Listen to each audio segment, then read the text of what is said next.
In today's video, guys, we are going to be making this cheeky little pendant. So if you want to see how this one comes together, then stick around and let's get creating.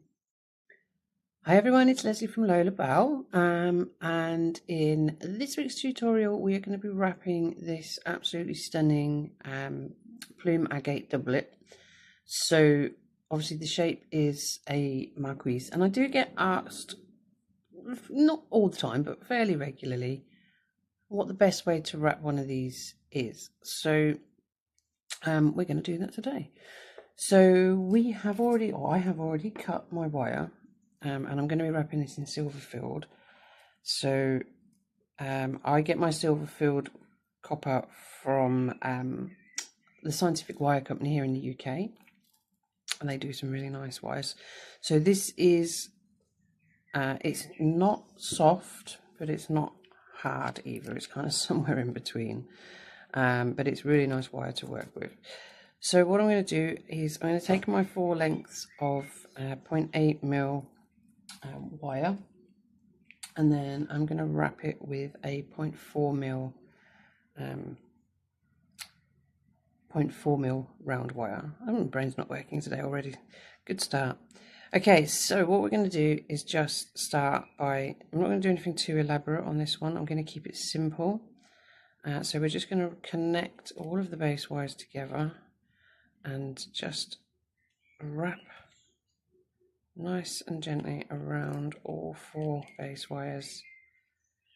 And because it's a Marquise, never sure how to say that, Marquise,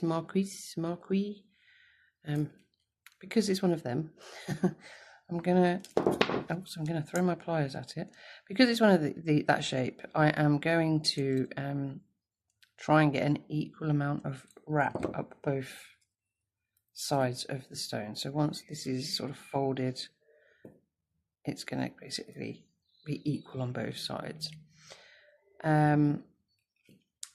So I don't want too much because the stone is not massive, but it's the same extent. I don't want too little either. So I'm just going to squish all of this in. And because this wire is not completely soft, it doesn't spring out of place when you put it on there, but it needs a little bit of teasing sometimes when you're pushing it together. So it would be very, very easy to over grip this wire if you were maybe working with it.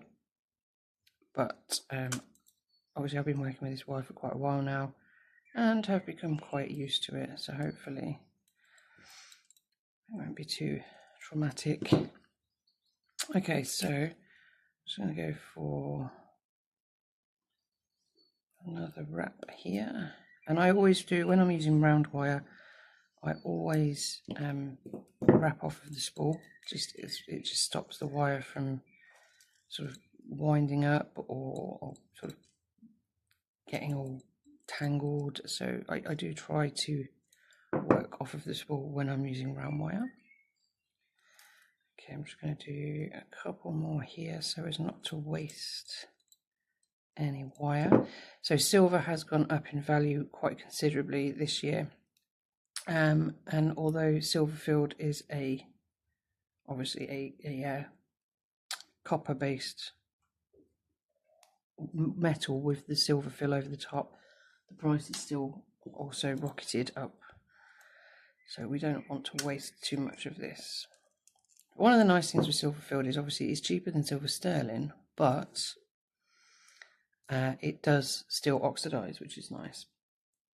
Okay, so what I'm going to do is, now I've done the connection at the bottom, I'm just going to hold the wire, grip it with my flat nose pliers, and just bend it up.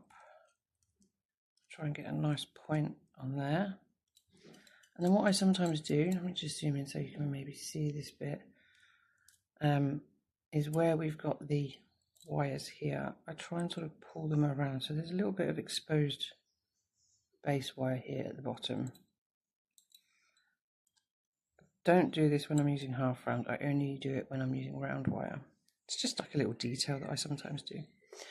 So because I'm using this plume doublet, what I want to look for is the best way that it's the way it's going to look pretty is when I put it into the pendant. So you can see that it's got this really nice sort of lilac-y yellow iridescence, and I think it works best this way. So with the with the Marquise, you're trying to bring that point into your bend here. So once you've got that there and you've got a good hold on where it's going to sit, hold the actual stone at the top and just gently tease those wires up so it just shapes to the stone. Now sometimes when I'm doing a teardrop or an oval, I would do some negative space, but with this shape I don't tend to do too much, not unless I'm doing a specific design that has negative space in it. Okay, so we're just going to build up gradually. That's it, nice there. Before we do anything more, I'm just going to build that ledge on the back, just so the stone can sit on that, like so. So obviously now the stone is just going to sit there, and then we can start to bring those wires up to the top point of the stone, holding everything together, keeping the wires flat and in order, and we're just going to bend them inwards and upwards so we can form a bail. So already we can sort of see that shape is starting to take place. The thing that is lovely with these plume doublets is they do look like clouds. So I've got some really lovely blue backing on some of them, and they are just they just look like summer sky. It's absolutely beautiful. I think I'm going to do one in a live at some point. Okay, so we're just going to bring all of those wires together, hold everything nice and tight, and just get a good sort of 4, maybe 5 wraps around, so we've got a connection at the top. So this is a nice sort of starting. So some people struggle with this shape, but I actually find it quite nice to work with. I would almost go as far as to say that you could use this as like a beginner stone, because it's not got any unevenness to it. But you know, everyone likes wrapping different stones, different shapes. So I'm just going to kick the wire in over the front just to lock it in.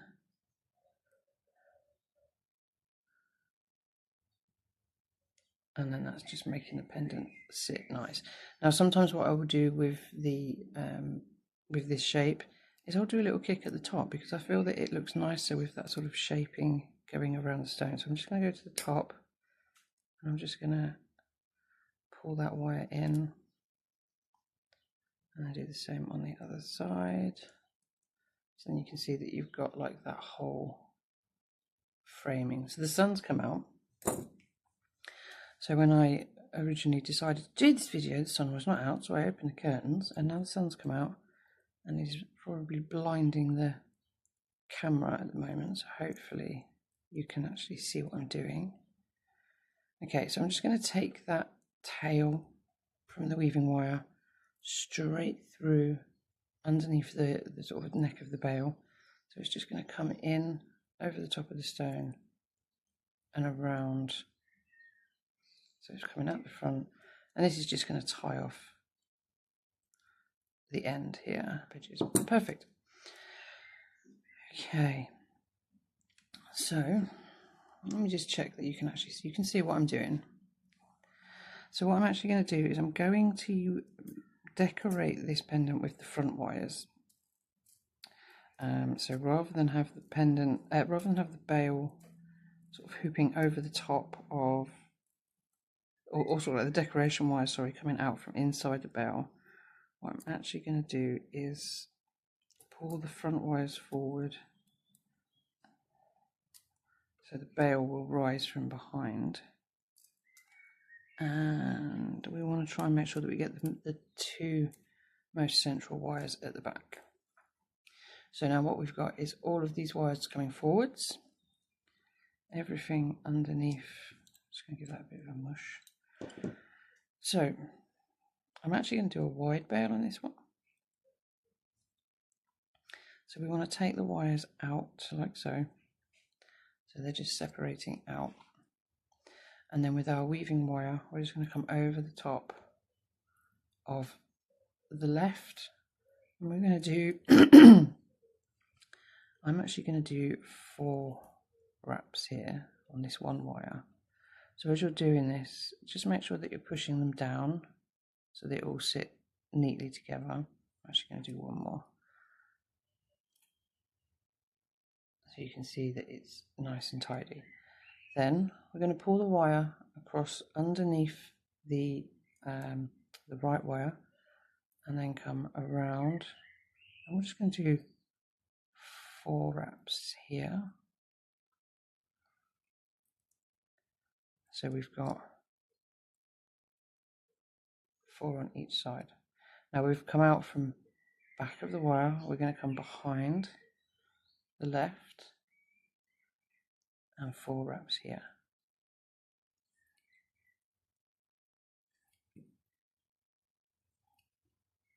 That's 4. Can't. Yep, that's 4.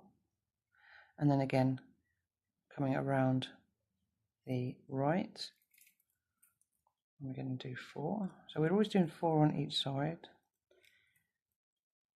3 and 4. Around to the other wire. 4 wraps.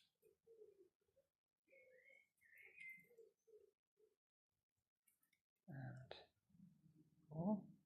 And just swap in every 4 wraps. We just swap from one wire to the other.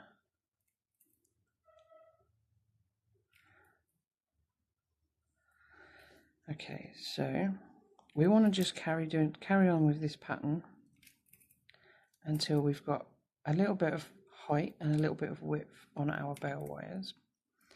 And then what we're going to do, I'm just going to release some more from my spool. When we get there, we're not far away from it, so I'll keep going.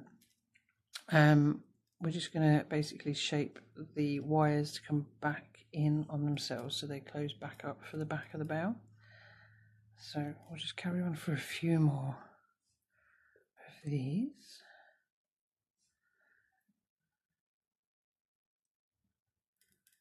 And what you'll see, excuse me, I've got a bit of a frog in my throat. What you'll see is you start to get this sort of zigzaggy type effect coming up the bail. So where we've got no negative space in the actual pendant, the bail actually gives the illusion of space because you can see through the weave. Good. Okay, so I'm so sorry if you can't see. I hope you can see. The sun is literally blinding me now. Yeah. Work with what you've got, eh? 3 and 4. Okay, I think we're nearly there. So it's 1, 2, 3, and 4. We'll do one more on this side. 1, 2, 3, and 4. Okay, so what you've now got is this sort of outward moving bail and also the crisscross up at the top here. Now everyone's got a slightly different way of doing the curves in their bail, and you know, do what works for you. What I prefer to do is, so you get a nice gentle line, is sort of grab the tops of the wires, cross them over, and then just draw them down towards the actual pendant, and you end up with this more natural curve. And then all I'm going to do is hold them in place and just bend the wires so they come upright, and then you've got the shape. And then you just carry it on with that same weaving pattern. Now the difference is here, because you are coming back in on yourself, what sometimes happens is the wire that you're weaving with tries to slip upwards on the wire, so it will start to try and move towards this part. So you might need to use your finger to hold those wires down as you're going from one side to the other, and it can be a little bit fiddly.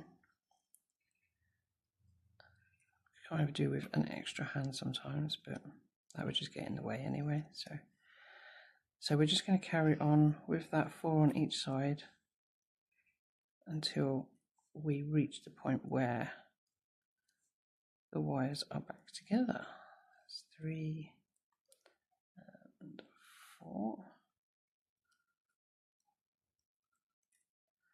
and then we can shape the bell. 3 and 4. 1, 2,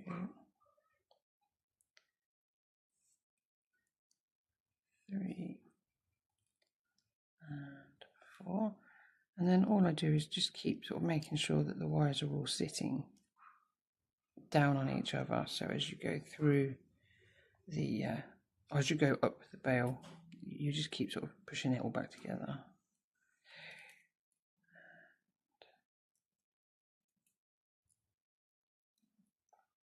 Three and 4, and back to the other side. So you can see this one's trying to slip back up, so I'm going to just hold it with my other finger and just work the wires down.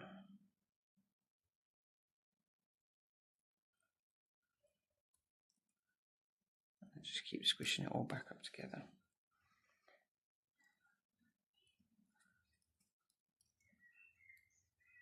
And it's nearly there.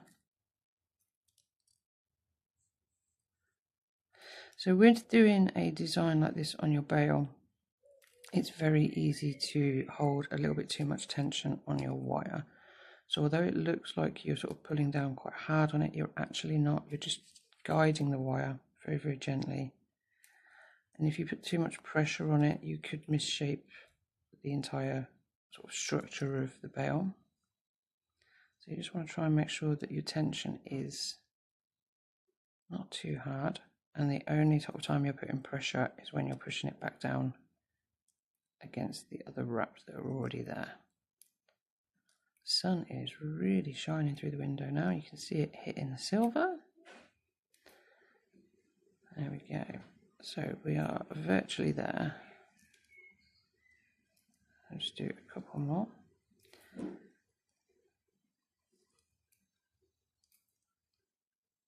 3 and 4. A good last little bit. 2, 3 and 4, and then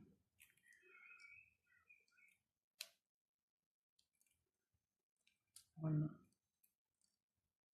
2,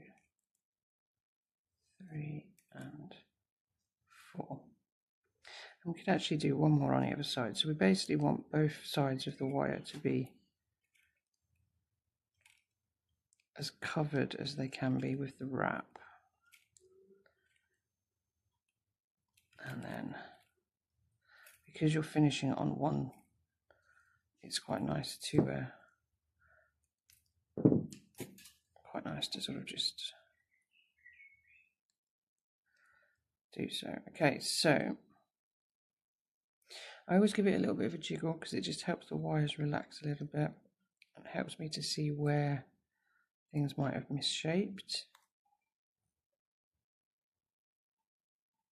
Not too bad. And then all I'm going to do is I'm just going to take my nylon drop pliers and I'm just going to give it a bit of a mush all the way up. And with my bell making pliers, I'm just going to grab it where I want to bend it, draw it down, and then just try here to get the end of this point matching this point. So if you can see, hopefully. And then all I'm going to do is stand all of these wires back up.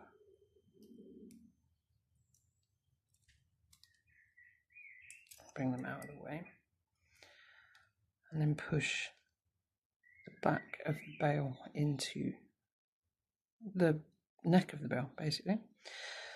So often what I would do with different design is I would use sort of like the end of the weaving wire to connect here, but what I'm going to do with this one is I'm actually going to use this wire, so I'm just going to draw it forwards. I'm going to hold everything where I want it, and then I'm just going to draw this wire around and lock everything in place using the wire itself. So with this particular way of doing it, what I often do is, because I'm going to design something that covers it, I will just snip that end away, and then using my chain nose pliers just actually bite it down so it doesn't unravel. And then with my flat nose pliers I'll just go in and give it all a bit of a smush so it all sits nicely. With this wire, it's entirely up to you really. You can do a couple more wraps if you want around, and then actually connect that to a base wire, which is what I'm going to do. So I'm going to connect it to this one. Trim a little bit off first. So because you've got the sort of point at the top and the bottom, the stones don't tend to be as wide. So I think sometimes when you're trying to connect your back wires, it can feel like there's not as much space to actually connect them, because you've got a lot more or a lot less rather width on the stone, but we work around it. There we go. And then we just check the bail, make sure it's straight.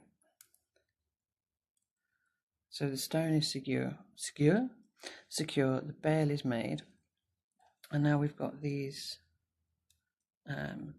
decorative or decorating wires which we can play with. So I'm just going to straighten those out. Okay, so what I've done is I've straightened these wires out a bit, and I've separated them into two lots of 3. So we've got 3 at the back and 3 at the front. And quite often when I work with this wire, I actually move all 3 wires at the same time. So I actually swell them in one movement rather than each wire independently.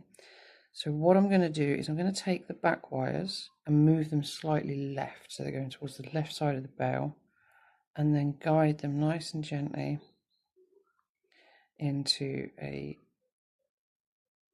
sort of arch that's going to come over and down like so. So it's just going to sit off to the side. I'm just going to use my flat nose pliers to just bring it all together. And then with the front 3, I'm going to do the same movement, but I'm going to cross it over in front of that one. So it's just going to come over and around. But as I come around, I want to pull it underneath the previous 3. So it's coming hooping round and under. So you've got sort of 2 hoops crossing over each other.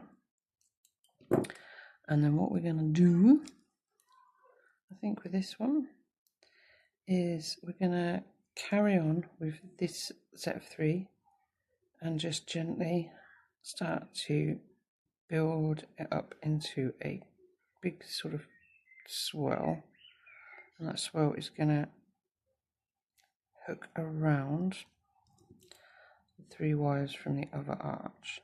So I'm just trying to keep all 3 wires sitting next to each other so they stay nice and tidy, and again they're going to come back around and underneath, so you can see that it's building up this sort of layer of arches. And then with those 3 we're going to just take them around to the back. And with this one we're going to grab hold and gently swirl them the other direction. So they're just going to bend across like so. Okay, So you've got like almost this sort of varying levels of arch, if you like, and then they're going to swoop up and come round. So the front of the pendant is going to look something like that. And then what we're going to do is just trim off some excess from the back, make these wires a little bit shorter. I do hate to sort of cut off excess, but that's not too much, so we aren't wasting too much wire there, which is good.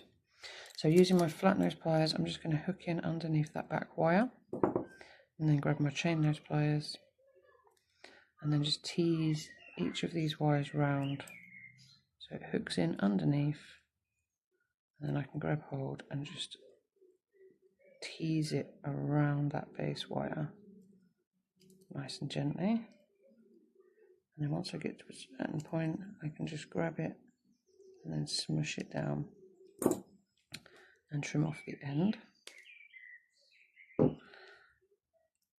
and then just pinch that end in. It just grabs hold of that back wire. I'll just do that for each of these wires one by one.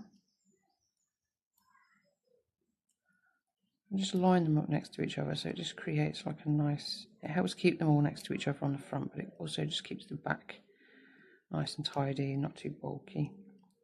Obviously if you start wrapping it over itself, then it can get a little bit chonky. We don't want that. So we're just easing them in and down.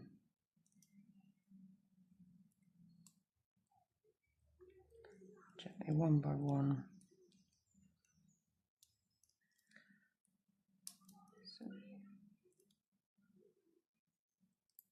And then just smushing it in.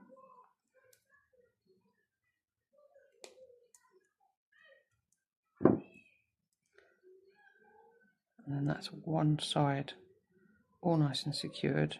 You can see that they're all sort of sitting just sort of next to each other. Let me just do the same on this side. So I always start with the top wire and work my way down. So I just want to again lift that back wire up a little bit. At the same time I can push that one down. And we're just going to grab the end, tease it round, and just draw it up and around that wire, and then pinching it in, and securing that end down, just smushing it in. Second wire. You can tell it's summer in the UK, I don't know if you can hear it, but there's loads of children out in the back gardens playing with water pistols and all sorts. It's quite a nice, it's a healthy, it's a nourishing sound, isn't it? The sound of children, happy children playing. Okay, and then the last wire, again, just building it around, tightening it up, smushing it in, and just trimming off that end and hooking it around like so.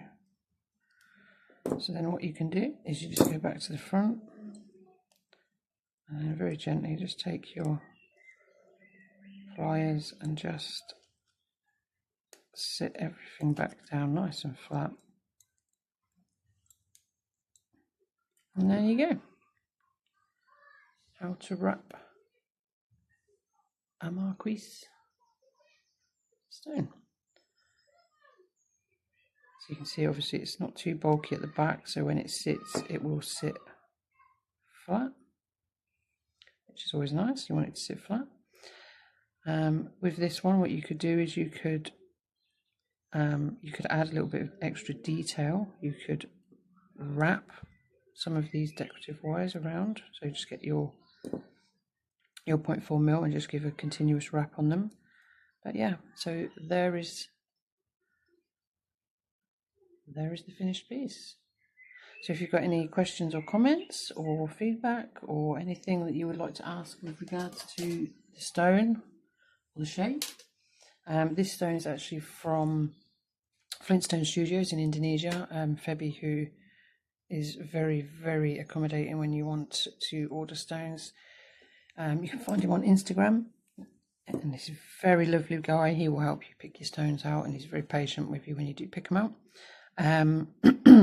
But he makes some absolutely beautiful stones, and like I say, the wire is from the Scientific Wire Company here in the UK. But there you go. So thank you so much for watching. If you haven't already, then don't forget to give the video a like, maybe subscribe to the channel, and don't forget to keep an eye out for the next live. See you all soon, guys. Thank you very much.